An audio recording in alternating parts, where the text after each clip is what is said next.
Hello, this is Daniel Mart, and today I'm going to be reviewing episode 12 of season 1 of The Flash, Crazy for You.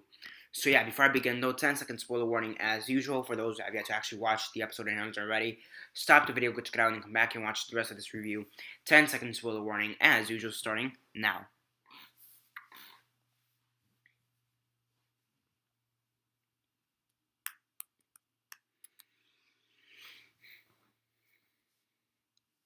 Okay, so 10 seconds are up. So for those that have yet to actually watch the episode and haven't already, please don't comment down below or be messaging me. That I'm going to give you fair warning because as usual, I did.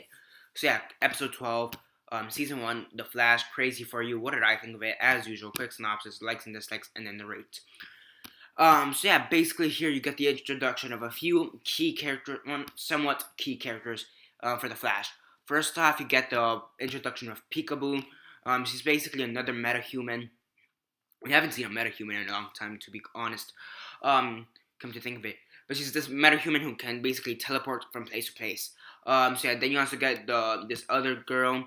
I forgot her name, but her full name, but her last name was Parker or something like that. Something Parker.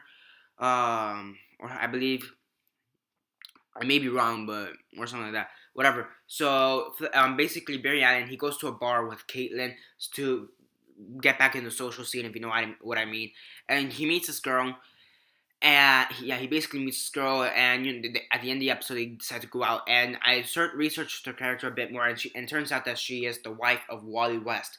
But I guess they're gonna switch the timeline a bit, and that's not to say that she won't marry Wally West in the future, because they did say they are gonna do Wally West eventually. But I guess they introduced her a bit earlier than expected.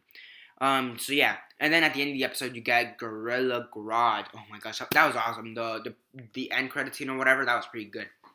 And Gorilla Grodd. So yeah, so the actual synopsis is that basically you have Peekaboo, this teleportation girl. She basically has her boyfriend escape from jail, and she gets her boyfriend. They both escape from jail, and basically you have Barry's dad. They have Barry and his dad have a few good scenes in this episode. This is the first time we don't see them between a glass, but this is the first time they actually touch each other and stuff like that came out wrong. But, they actually talk without some kind of barrier in front of them. So I thought that was pretty cool. I thought those scenes were really touching in my opinion. So yeah, and I really did like them. So yeah, basically we have Peekaboo who basically broke her boyfriend out of jail, and now they have to find out who she is and where she is and what's going on. And yeah, you also have a kind of a side plot with Cisco and the guy they got from last year. I forgot his name. And Hartley. You have Hartley and Cisco, and they both have to figure out what happened with Ramon. I mean, not Ramon. With Raymond. I mean Ronnie Raymond.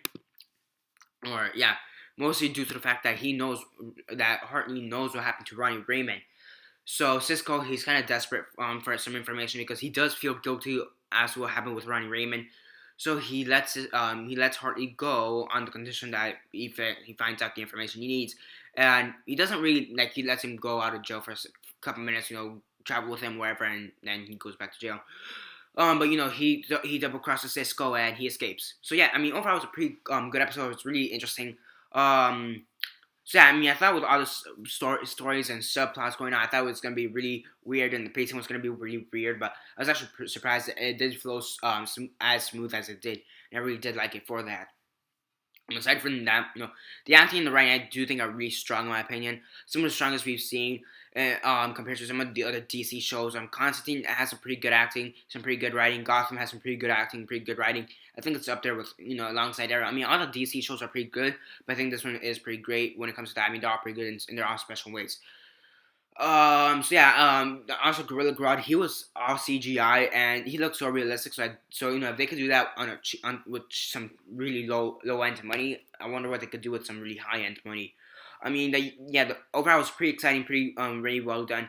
I did like how everybody's starting to move on from where they were at the beginning, because Barry is kind of getting over Iris.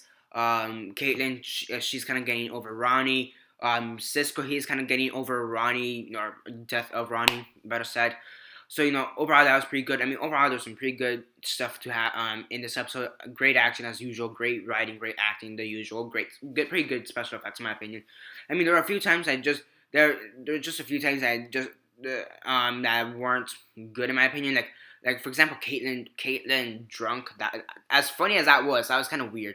As funny as that was, it was kind of weird in my opinion, and would I want to see that again? Maybe not.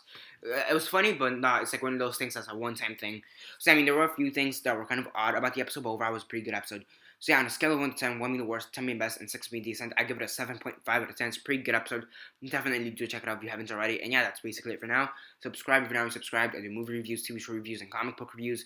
Like the video, share on Facebook, Twitter, MySpace, or whatever you guys prefer. And that's basically it for now. This is Daniel Mart signing off.